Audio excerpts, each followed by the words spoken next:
series, and I'm so glad to dive in tonight. Hello. If you're catching the replay on YouTube, please know you can use the chapters included below to jump ahead, to skip the welcome messages, and to get to whatever section you want to get to. As a reminder, all of these weekly live broadcasts are saved in a playlist here on my YouTube. And most are also released as weekly podcast episodes on my podcast, the Between Meals podcast.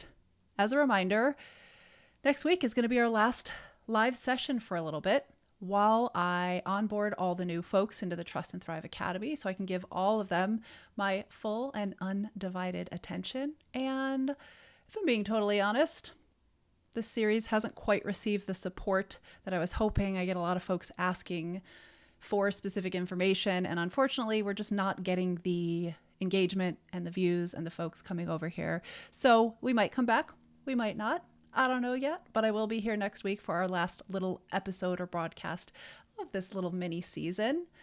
Please don't forget, if you haven't already, subscribe to my YouTube channel, like this video, leave a comment on the main video post, and just share with anyone else who you think might benefit from the content I share. These videos take me a ton of work and effort and energy and time to put together, between the slides, between all of my preparation to be here to support all of you. So all of your engagement, all of your connection and sharing and comments, they all mean so much to me. So I appreciate it. Hello, Amanda. Hello, Shoshona. Thank you so much for being here. Glad you can finally make one too. I know that there's a little something else going on right now.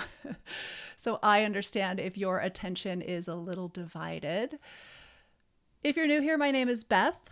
I am a functional nutritionist. I am certified in functional nutritional therapy and nutritional psychology. I am a 500-hour registered yoga instructor. I'm a mindfulness coach. I'm currently working on completing my CPT with the National Academy of Sports Medicine, and I help all of my clients navigate mindset and behavior changes with compassion, grace, and ease. I'm so excited to connect with all of you this week on this weekly series where we get to just learn and grow and dig deeper into all things nutrition, fitness, habit change, mindset, mindfulness, where every single week we dive into a new topic. And of course, I always like to share or offer space at the end for you all to share, for you to ask questions, to request a little bit of gentle coaching support. Tonight we're chatting all about stress. Who's stressed? Any of you? Probably not. I'm sure you're all calm and relaxed and cool as a cucumber. I'm not. I have stress. Welcome to the human experience. Tonight we're talking about stress and how stress can accelerate aging. And of course, we'll talk about some practical solutions to help you thrive. Basically, I'm calling this the 5 reasons why stress is making aging suck more than it needs to. Before we get started, I do need to remember to offer this disclaimer to all of you. The content shared here is for informational and educational purposes only. It is not to substitute medical advice. Please always contact your doctor or nutritionist before making any significant changes to your diet or your fitness regimen. The content shared here is based on our own research and clinical experiences. Individual needs may vary, and what works for one person may not work for another. And of course, if you are looking for one-on-one support, please reach out via the links provided in the show notes for me to help you if you're looking for help, because that's what I do. All right, so tonight's topic is one that I hold very close to my heart, and I see it affecting many of my clients. It's aging and how stress is making it just downright suck for a lot of us. Let's pull up these slides because she put some time and she put some effort into these, so you're going to see them. Look, we all know that aging is inevitable, right? Like, obviously, it's a good thing. As long as we're aging, we're living. Oh no, I forgot to hit record on the podcast. Here we go. We all know aging is inevitable, right? We can't stop aging. And as long as we are aging, this is a wonderful thing. It means we're alive, we're kicking, we're here, we're navigating this earth. But how we age, that is something we actually have a lot more control over than we realize. We've been talking about this in the last handful of weeks, especially. It's really important to note that as we age, our stress resiliency does tend to decrease. And that's why this conversation is incredibly important. So those stressors that you might have shrugged off in your 20s, they may be weighing a little bit more heavy on you right now, right? Maybe you're feeling that. Whether it's, excuse me, whether it is waking up with new aches and pains, hello Shoshona, hormones that are creating night sweats or just erratic moods or changes in your skin or your hair, or maybe for you, never feeling motivated or just feeling more tired and fatigued more easily. The signs of aging can feel like a real drag. But here's the thing. The goal isn't and never should be, or the expectation should never be that we're going to eliminate stress entirely, because that is absolutely just, it's not realistic. Stress is part of life. It is part of the human experience. And what we can do is implement systems, implement tools, implement methods to make navigating through stressful times easier, and when we can, remove unnecessary stressors whenever possible. I also work with my clients on how we can close the stress cycle so we can send a really powerful message to our nervous system that we are safe, so that we don't get caught in that constant threat state. I know that it can feel, definitely Shoshona, I know it can feel hard to get rid of stress. And that's why I don't teach that the goal is to be stress-free, because it's just not realistic. Here is the thing that is really important to understand as we talk about all of this. Stress is like pouring gasoline on the slow burning, I'm going to say hellfire of aging. Stress ramps up the challenges that we face in ways that you might not even be aware of. So the good news is, and we're going to talk about it tonight, but when we understand the role of stress, it can give us the power to change the narrative, to feel empowered to step up and make changes, whatever those are for you. In my group coaching program, Trust and Thrive Academy, as well as my self-guided program, Empowered Nourishment, and of course, in all of my one-on-one full immersion coaching, we actively work on combating stress, on nourishing and caring for our nervous system, and just creating a body that can thrive through all seasons of life. So let's dive in. Oh man, I had this really cool slide that was supposed to go with all of that.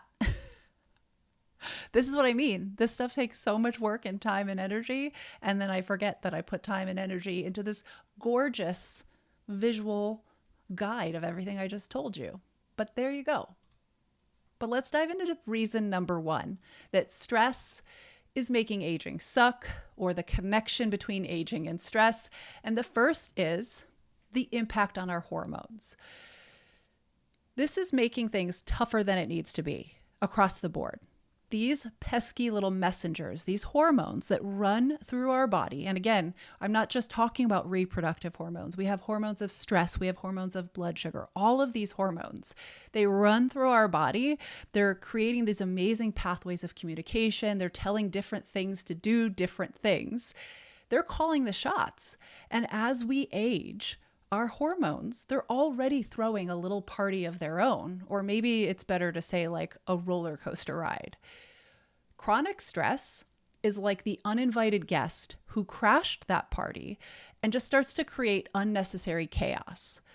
So cortisol is a stress hormone, and it goes into overdrive when we're in a stressful time. And this has a domino effect on all of our other hormones, specifically hormones like insulin, estrogen, progesterone, and testosterone. High cortisol levels can throw these hormones totally out of whack, leading to mood swings, fluctuating energy levels, poor sleep, disrupted menstrual cycles if you're still cycling, shitty libido, weight gain, lean mass loss, all of these things that we often say, oh no, I'm aging, these things are happening. Yes, those may be impacted by hormones changing, but I can promise you it is getting amplified when stress was invited to the party. None of that sounds like a good time, does it? It's also important, whether or not you struggle with or have been diagnosed with any known thyroid imbalances, it is really critical and crucial to understand that stress massively impacts your thyroid. When our thyroid is out of whack, again, you don't have to be diagnosed with full-blown Hashimoto's, hypothyroidism, etc. When your thyroid is not functioning optimally, when things are out of whack, this can create an absolute chain reaction that impacts everything from your metabolism to your energy levels, even your moods. So I want to be clear about something before I move on to reason number 2, is that stress is not the enemy.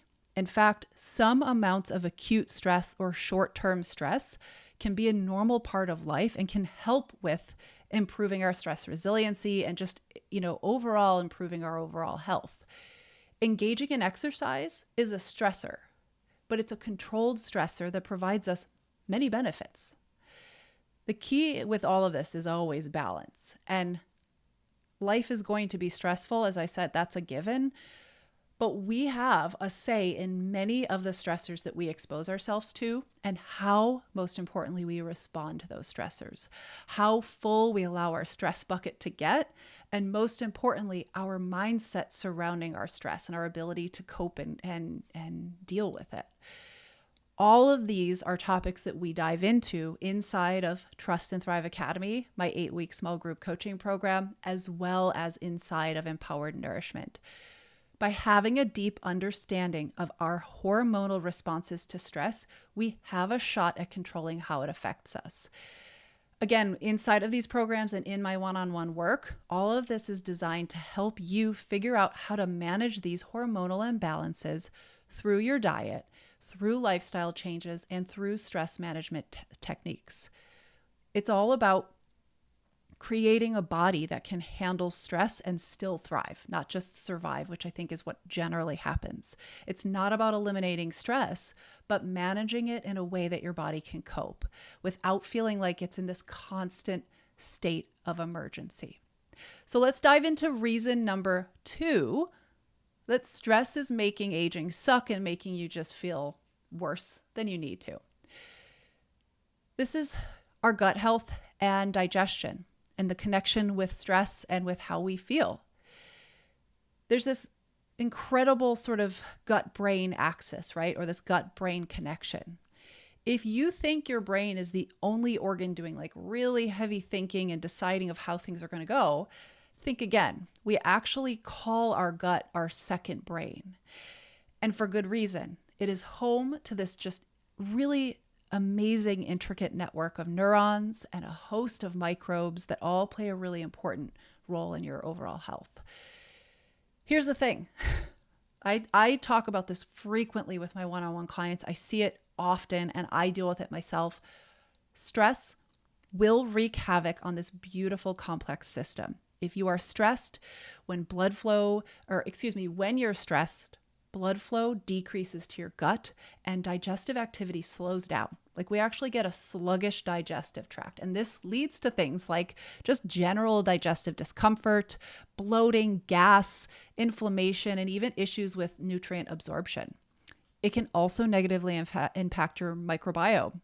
And it's this, if you don't know what your microbiome is, you should get to know it, because this is a really wonderful community of bacteria that lives in your gut. And an imbalanced microbiome isn't just a gut issue, it becomes a whole body issue. So here's why you should care. Poor gut health can manifest in a variety of ways, as I already mentioned. Bloating, even food sensitivities, mood swings, skin issues, slow and sluggish digestion, indigestion, acid reflux, gas. And here's the thing, these are all things that we hear people struggle with as they age. Again, inside of all of my programs, I work with my clients extensively on understanding how our digestion works and things that we can change about how we're living that can improve our digestion and our gut health. And usually top of that list is stress. Now, for those of you who are really serious about getting to the root cause, I've talked about it at different points here. In my one-on-one coaching, we will do functional stool testing when it's appropriate. And this allows us to get very super specific about what's going on so we can tailor a program just for you. But at the end of the day, it isn't just about managing your stress. It's managing how your body responds to the stress. And again, inside of the programs I offer, I provide tools to help you nourish your gut and by extension, your whole entire self. And it isn't just about quick fixes. We're talking about creating a body and a mind that thrive through all of these seasons. My 3-year-old granddaughter is in here watching this with me and eating McDonald's fries. Well, I hope she's enjoying those. That sounds wonderful. All right, let's move on to the next reason. Reason number 3. Why stress is basically the Grinch who is stealing the joy out of aging. And that is our energy drain. So raise your hand. Maybe you do it in the replay since we don't have a lot of folks here with us live. If you're constantly feeling wiped out, I know I've had those moments, but stress can often be a massive culprit here. We're talking about this energy drain that can happen. Reason number 3, that stress is making aging suck for you is this energy drain. Remember last week we talked all about blood sugar. Guess what? Chronic stress, as we talked about, messes with that. Elevated cortisol levels can cause spikes and crashes in your blood sugar. All of this is like a never-ending game of energy roulette. 1 minute you are buzzing, you are on top of the world, you are riding high on cortisol and epinephrine and all these stress hormones, and the next you are crashing. That is no way to live, and I don't like that for anyone. But especially as we age, we do not need help here. The energy roller coaster isn't just exhausting, but it directly impacts your daily life, your productivity, your moods, just your interest in life, your motivation. You might notice it's getting harder to focus or you're more forgetful. You might even see it affecting your relationships because let's face it, when we're drained, we're just not our best selves. What's a quick tip to combat this?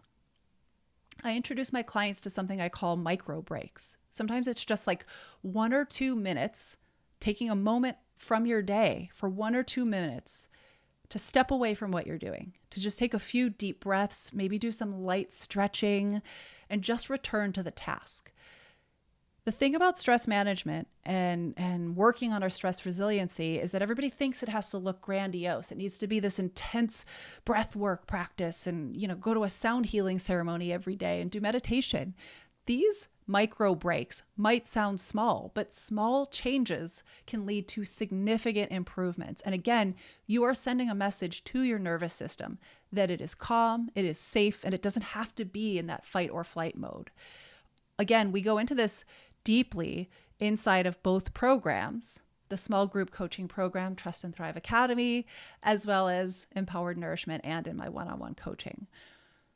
For those who are really serious about tackling energy drain, my one-on-one clients get really targeted support that considers all aspects of their lifestyle. We dig deep, we look at all potential root causes, and we implement specific strategic solutions for them. And yeah, sometimes we'll go into, utilizing testing when necessary. But the thing that I want you to take away is that it's about equipping your body to manage stress so you can be productive and happy and ultimately just age with grace and age feeling empowered, right? Let's dive in to our 4th reason that stress is complicating the aging process. And that is, and it's a big one, this is our mental and emotional health and the impact that it can have on our mental and emotional health. Stress isn't just a physical burden. It can be absolutely a mental and emotional one too. Chronic stress, I'm sure all of you probably know this and feel this, but it's been linked to mental health struggles like anxiety and depression. And these can amplify all of the other challenges we've already talked about today. Here is the catch. As we age especially, changes in our hormones, those same hormones we talked about earlier and at other points throughout this series, they can also influence our mental and emotional well-being. A drop in estrogen, testosterone, or even progesterone can make you more susceptible to anxiety or depressive symptoms. progesterone. That is a hard word to say. In particular, progesterone is known as the calming hormone, and lower levels, which we experience as we age and move through perimenopause and menopause and beyond, lower levels of progesterone can make you feel more anxious and less resilient to stress. When you're already stressed, that is like a 1, 2, 3 punch to your emotional state. Here's the thing. Why I talk about nourishment and our health and our nutrition even in this very holistic way, where we consider not just the physical, but also the mental and the emotional, is because it is all so intimately interconnected. When I talk about and use the word holistic, I'm not just talking about like crunchy granola and, eating organic foods. That is not what that word means to me. It's understanding that no part of our body exists in isolation and that every single bit is connected, deeply intertwined. And that's just it. We have to think about all of these systems and all of the ways they're connected. You don't have to navigate this stuff alone. Again, this is what I do in all of my coaching programs and all of the work I do with folks one-on-one. We tackle head-on the role that our healthy habits and our nutrition choices make in our mental and our emotional health. We employ strategies to manage our stress, to optimize our hormone levels naturally, and to focus on creating a balanced state of mind. And these are comprehensive approaches that consider the whole you, mind, body, and spirit emotions.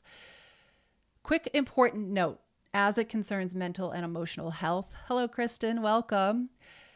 A really important thing to note is that if you're experiencing severe symptoms with your health, mental and emotional health, obviously I strongly encourage you and recommend seeking additional help.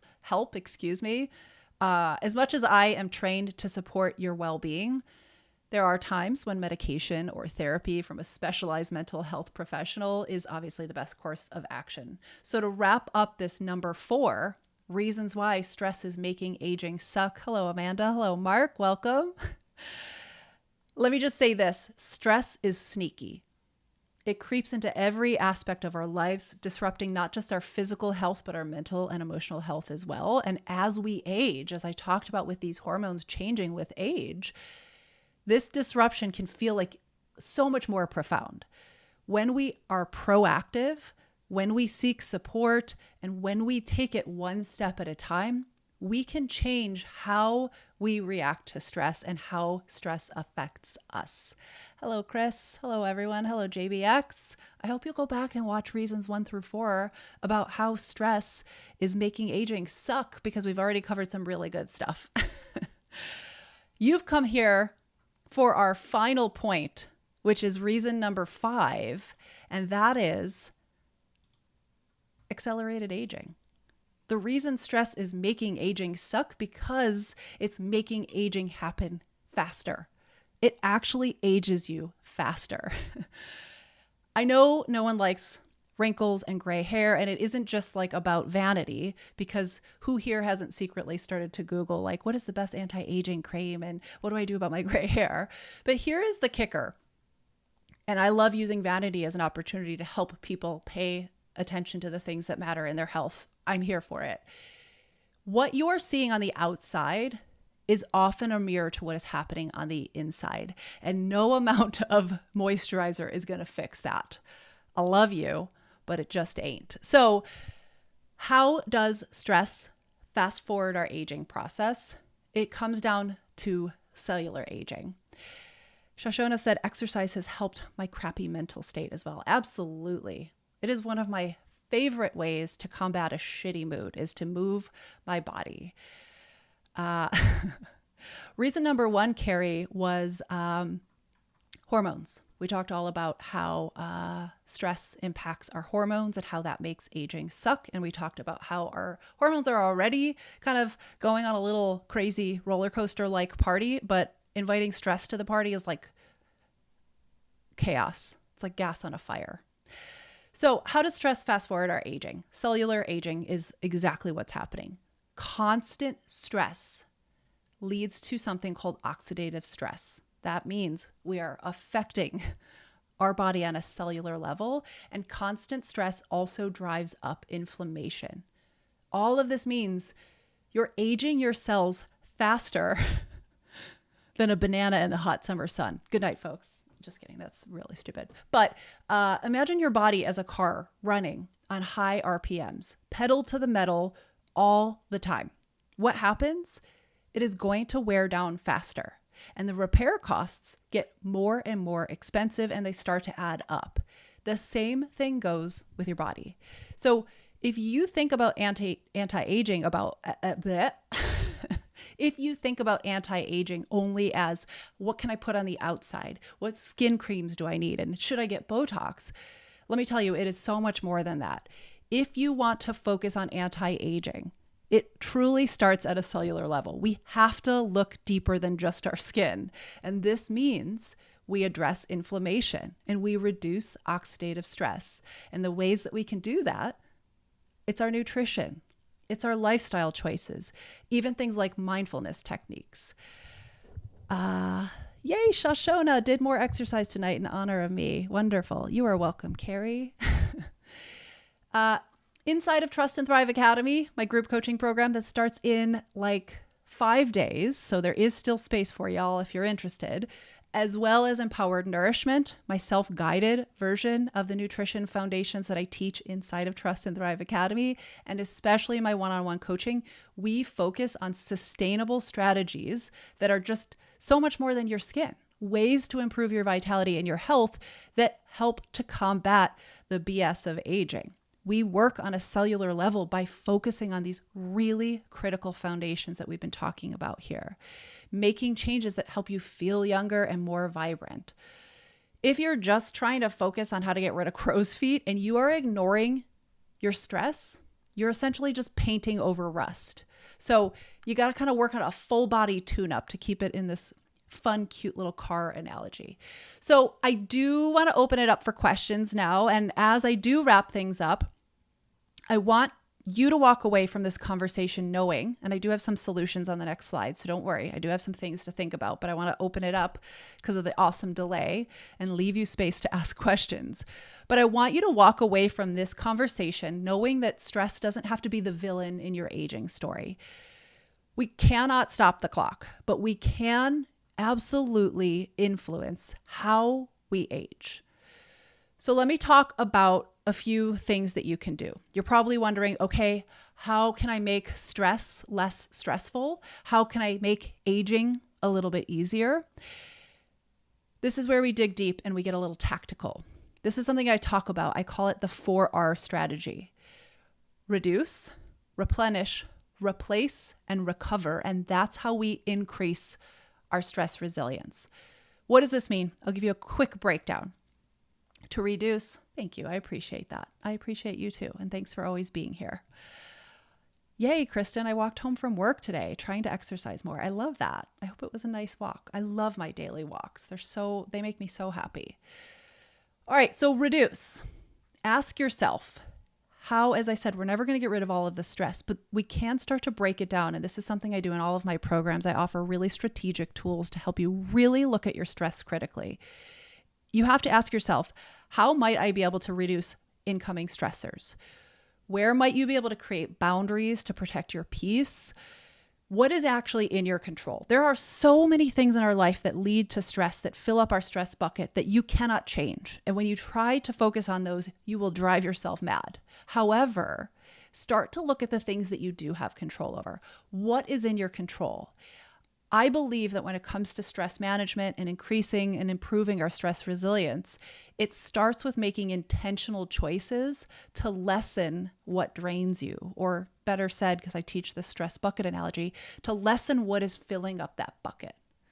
Now, number 2, replenish. Ask yourself, sort of, how can I better nourish my body? This replenish piece is the nutrition piece. This is how can I nourish my body with balanced, nutrient-dense meals. This doesn't mean you have to start counting calories or only eat quote unquote clean. It's thinking about, as we've talked about week after week, what can I add? What can I bring in? It's about providing your body with the raw materials and the energy it needs to restore balance and calm. And especially, again, inside of all of my programs and inside of all of my work, we talk about how to focus on your macronutrients and to find a macronutrient ratio for you that allows you to be more nourished, to balance your blood sugar so we're not causing unnecessary stress, so you feel good and energized. The next R is replace. And this one's really, really, really important. Most people don't think about this, but the amount of energy it takes for your body to navigate and move through stress is profound. Beyond that, stress depletes really essential nutrients. So you have to make sure that you're replacing what your body has burned through in high stress periods. We're talking about really important minerals, really important vitamins. These are your micronutrients. And last but not least, recover. We always want to make sure we're focusing on recovery. This means a consistent sleep routine. You have to be sleeping. If you are not sleeping, your stress will perpetuate and things will get worse and worse. Gentle or restorative movement, whatever that looks like for you. I'm not saying don't work out hard, still do that. But when we're talking about recovering, especially from stress, we want restoration. We want our body to feel safe, to feel that it's at home and able to manage whatever's coming around the next corner. We don't want it to constantly feel like it's running from a saber-toothed tiger, right? We can implement things like mindfulness practices, focusing on implementing joy into our days, meditation or breath work, soaking in the morning sunlight, or just spending time in nature. All of these can help your body to feel safe, to feel at peace, for your nervous system to not feel like it has to be in go mode with the gas pedal down and ready to fight or flee at any moment's notice. Yes, the stress bucket analogy is something I teach in depth in all of my programs, and it's one of my most favorite visual tools. And I actually give everyone a really cool worksheet to dive into that. Are the micronutrients different for everyone? I'm not sure if you mean macronutrients, which are, I was speaking about finding the right macronutrient breakdown. Are the micronutrients different? So what our body needs, essential nutrients that our body needs and has to get through food, is the same for every single body. How our body burns through things you might be missing, whether from a lack of exposure in your food, whether from environmental factors, genetic factors, underlying health conditions, those needs can absolutely depend on the individual. And obviously how stress depletes nutrients can be different, but the main nutrients depleted during times of stress are kind of the same for everybody. As far as macronutrient, if you meant macros, are they different for everybody?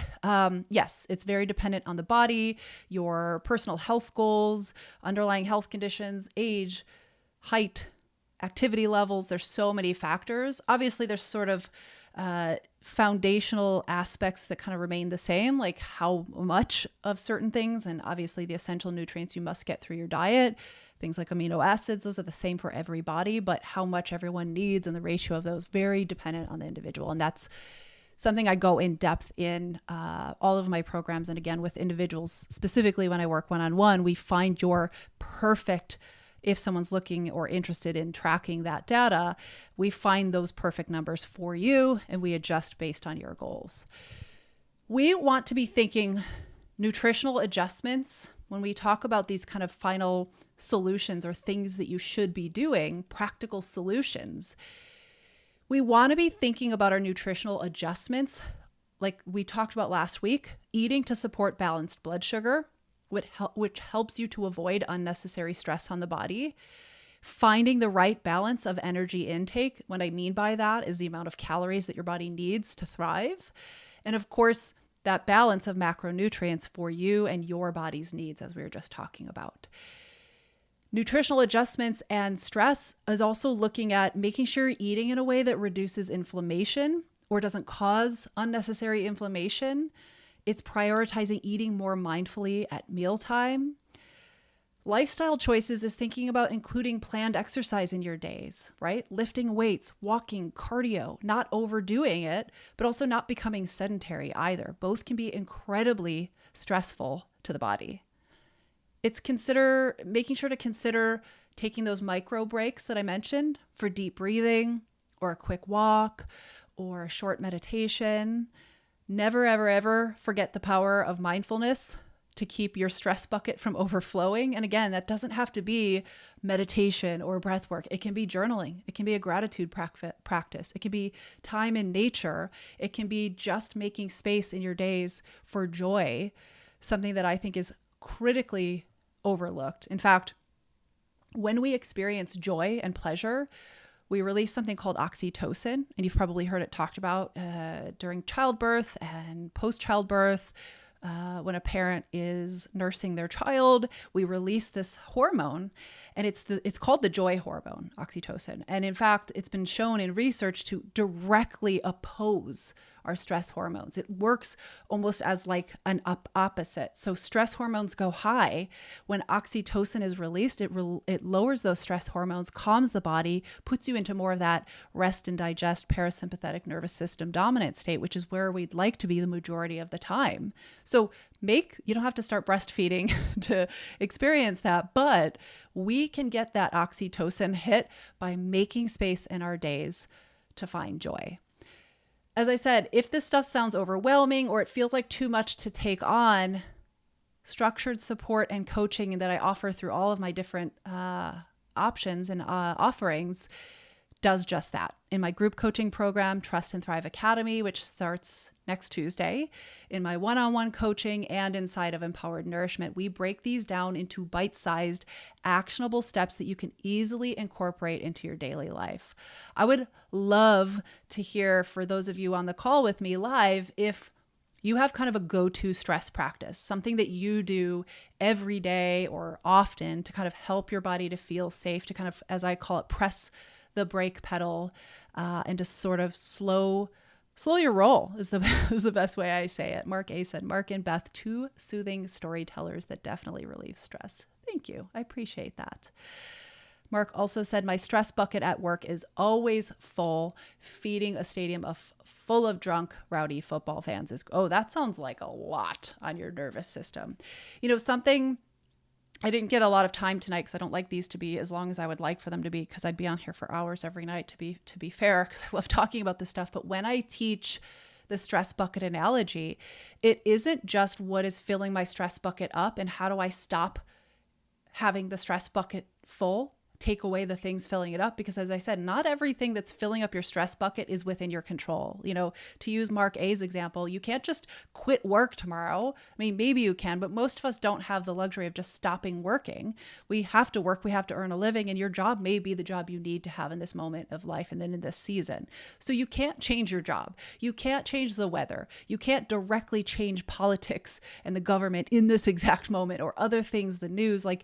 We can't change a lot of stuff, but we can change a lot of little things. And most importantly, in the stress bucket analogy, I like to teach this idea of imagine like a spigot at the end of the bucket, at the bottom of the bucket, How can you turn the spigot?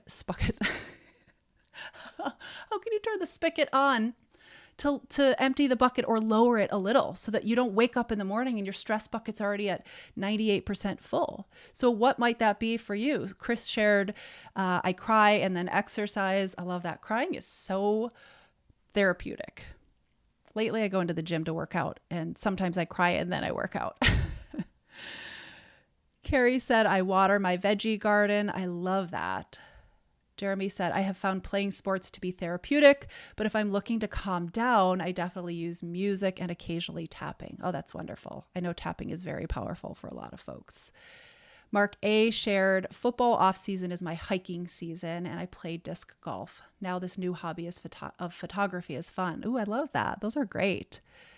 Amanda said, I wish exercise was my de-stressor, but I am a nerd and my go-to is knitting. That's not nerdy. I love that. I think anything, especially as I get older, speaking of age, I find anything you can do with your hands that's very tactile, that I know for me, admittedly, getting me off the phone, keeping me away from the TV, social media, all these things that can be awesome and then can also be incredibly stressful at times. I love stuff like the knitting, or I don't knit, but I love that for you. I love things like that. For me lately, it's been like puzzles, or I've put a coloring book app on my iPad, or for me, cooking and being in the kitchen and having my hands in food, like being with my pets and loving on them, like that right there, like that's oxytocin, that's joy. But anytime we can send a message, again, I talk about this stress loop or the stress cycle. Anytime we can close the stress cycle after our body responds to a threat or a danger by telling it, hey, you're safe, you're okay, things are all right, that lowers those stress hormones. It lowers that sort of sympathetic nervous system dominance, that fight or flight mode. And it doesn't mean the stress in your life is gone. It just means you're not going into the next stressor already at a 10. You're kind of, again, sort of lessening the how full your stress bucket is. So as I said, I have a couple of things that I offer and ways to support all of you. And again, please use this time to share your questions in the chat box. We're going to close this session, this broadcast, with a little Q&A. I'd love to answer anything I can for you about stress. It is a big part of the work that I do in all of my programs. As I said, I help you break all of this down into bite-sized actionable steps that you can easily incorporate into your daily life. A large part of the work that I do is habit and behavior change coaching and working on maybe the mindset of why we're struggling to implement habits and change our behaviors, and to kind of really deep dive into that to help you break all of this overwhelming information down into steps and habits and approaches that feel doable and are sustainable and help you build when you're ready. So if you're serious about making stress less stressful and to age with ease, I invite you to check out my programs, because life might be a little stressful, but aging does not have to suck. So again, Trust and Thrive Academy, Thriving Beyond 40, starts next Tuesday. So there is still just a few days left for you to join us and to grab a spot. Otherwise, if you are a loner, or you don't want to be in a group program, or you don't want to dedicate 8 weeks to full immersion coaching, Empowered Nourishment is my self-guided Nutrition Foundations program. You can join and get instant lifetime access to, and it is full of stuff to support you in all of these various foundations we've been talking about the last handful of weeks. And then, of course, excuse me, my full one-on-one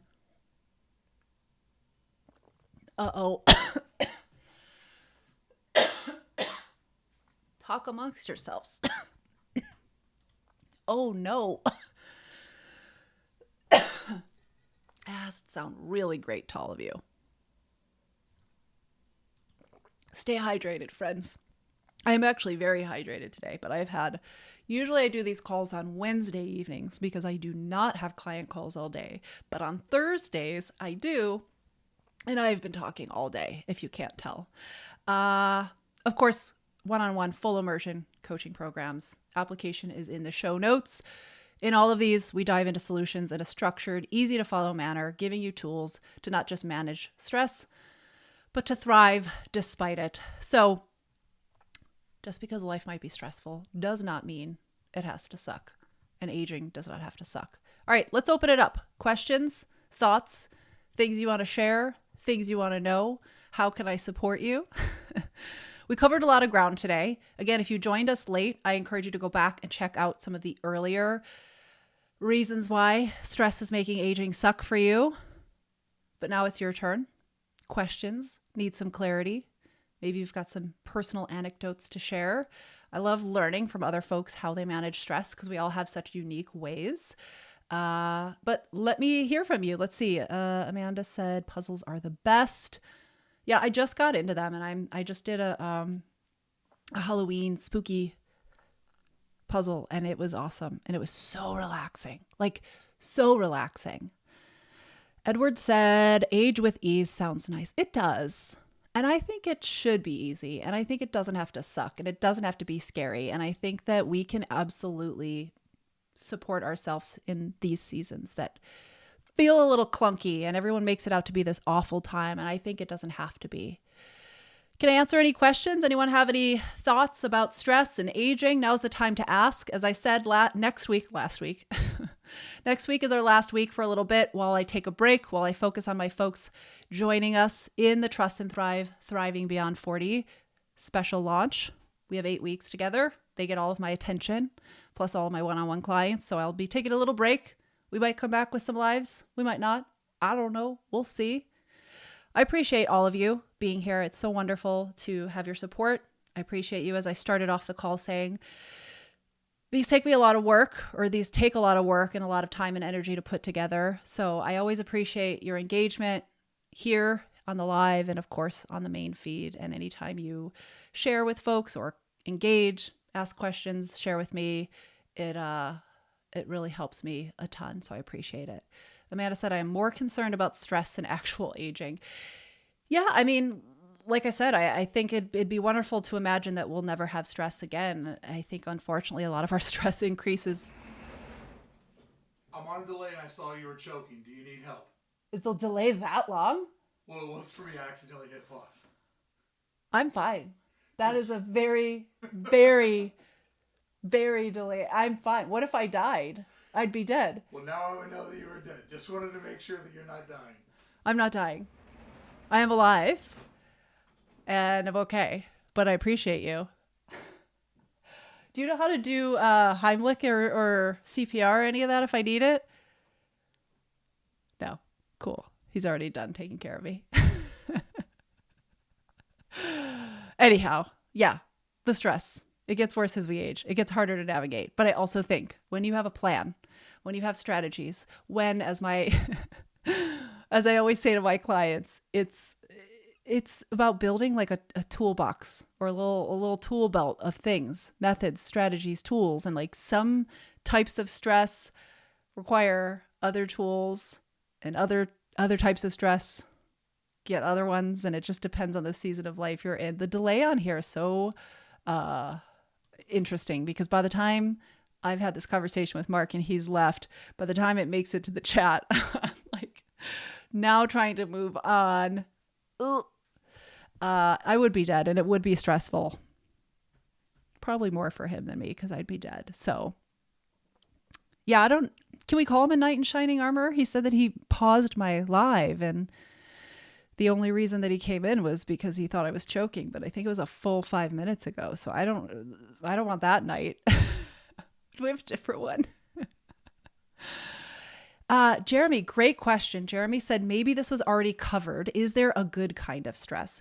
Yeah, I think that we did touch on it briefly. We can have good stressors, right? Like I always use the example of working out. When we exercise and we put our bodies through exercise, that is a stressor. And it's a good stressor because we're benefiting from it. So good stressors are any time we're engaging in an activity that while it may create stress on our physical body, we're also receiving benefits from it. So thanks, Shoshona. So working out is a good example. I would also say, I can say this as someone who doesn't have children, but I see this in many clients and I just know how the world works and operates. Like having children is incredibly stressful. Going through childbirth and being a parent of a newborn, I would say those are probably some of the most serious stressors any human can ever endure. Obviously, there are massive benefits as a result of those stressors, right? Like you hopefully have a kid who loves you unconditionally and who you have an incredible relationship with and have just this amazing life that you brought into the world. Like talk about benefits, but we cannot deny that time in your life, that season, maybe it goes on longer depending on your child, like massive stressor. So when we think about good stressors versus bad stressors, we have to look at it's kind of like a cost benefit analysis.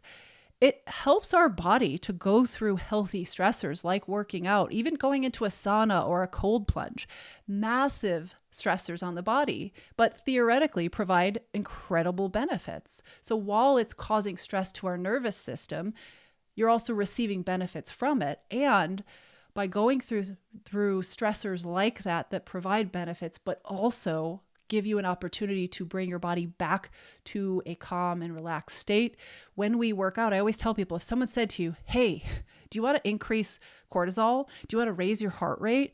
Do you want your blood pressure to increase? Do you want your blood sugar to rise? You'd be like, no, those all sound horrible. Guess what? When you work out, all of those things are happening. However, if you have a strong and resilient body, it is coming out of that.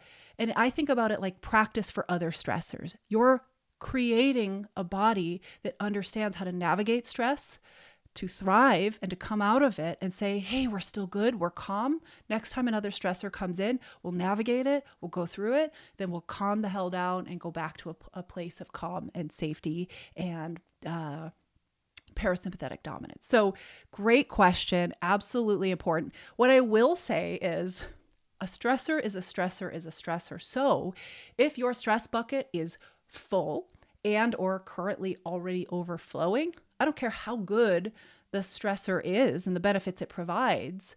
If before you receive the benefits, it's creating a massive cascade of problems because it is the last straw that breaks the camel's back, then it may need to be changed. It's kind of, those are the chosen stressors in our life, right? So it may need to be changed, even if for a short time. So I always tell people, I love exercise. I love working out. Everyone should work out. Everyone should work out more.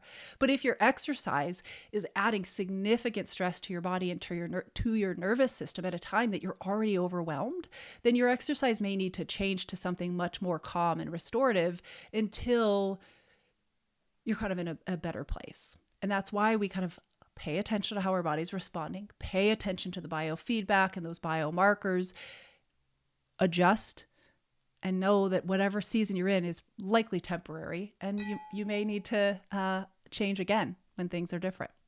Hopefully that answers your question. That was a really long answer because I talk a lot about this, and stress is something I feel very passionate about. But thank you for that, and I'm glad it's helpful. Yeah, that doesn't even out the stress.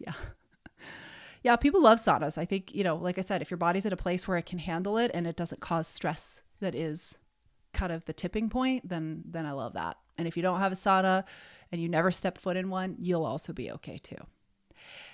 Can I answer any other questions before I wrap it up? I appreciate all the amazing conversations, and shares. Is emptying your stress bucket more often beneficial? Like a what doesn't kill you kind of situation? No, I don't necessarily think being under extreme stress all of the time is like, do I think that exposing yourself to stressors and navigating coming out of them can, as I was just sharing with those healthy or beneficial stressors or good stressors, can that improve your stress resilience in the long run? But almost like practice? Sure. But I think a lot of it is mindset. So what I mean by that is that if you constantly push yourself to the edge and you believe it's somehow making you stronger, and maybe you feel awesome because your stress hormones are off the chain, off the charts. And by the way, when our stress hormones are high, sometimes we feel really good because cortisol is essentially a stimulant. Epinephrine is a stimulant. So sometimes when we're in the thick of stress, that's why we're like shaking, we feel good. However, it's the cascade of problems when that's happening kind of chronically that becomes a real issue. And I think what can happen if we're thinking like, I'm just going to push because, stress is going to increase my stress resiliency, and I'm just going to push and push. What I see, and I see this all of the time, and I've experienced it firsthand, is eventually the resiliency is gone. And that sort of high levels of stress hormones, they bottom out. And then we hit what we call like stress burnout. There's something called general adaptation syndrome where we feel good and then things kind of drop off. And then we're like, okay, maybe it's not that bad. And then there's like the ground gets pulled out from underneath us. And then we're in massive burnout state. And that's where I was talking about like all of our nutrients are depleted, important minerals get depleted, and you not only feel like crap, but I will tell you, because again, firsthand, I've dealt with this, the amount of time it takes for you to recover from that it would blow your mind. I mean, I'm talking like 6-9 months, a year longer. So we don't want to push ourselves to that limit. I think exposure to stressors is healthy and good, but there's always too much of every good thing in this world. Always. But that's a great question. I appreciate you asking that, Amanda. Thank you. You are welcome, Jeremy. Thanks for being here. Thank you for, excuse me, good Lord. I'm telling you, I've talked way too long today, way too many calls. If you haven't yet, please do me a favor, like this video on my main feed. If you could leave a comment, share with a friend, I'd appreciate all of that. It helps me out a ton. thank you again for being here. As a reminder, I'll be here next week before we take a little break. So hopefully you'll show up. We'll be back to the Wednesday at 6 o'clock schedule. Wrap up September, have a good final discussion. To remind you, in case you can't be here next week, I do encourage you to sign up for my email newsletter list, which is in the show notes below. And that's a great way to stay up to date with everything I have going on. Other places you can catch me when I'm back to going live again. Of course, if you're subscribed to the channel, you'll see that too.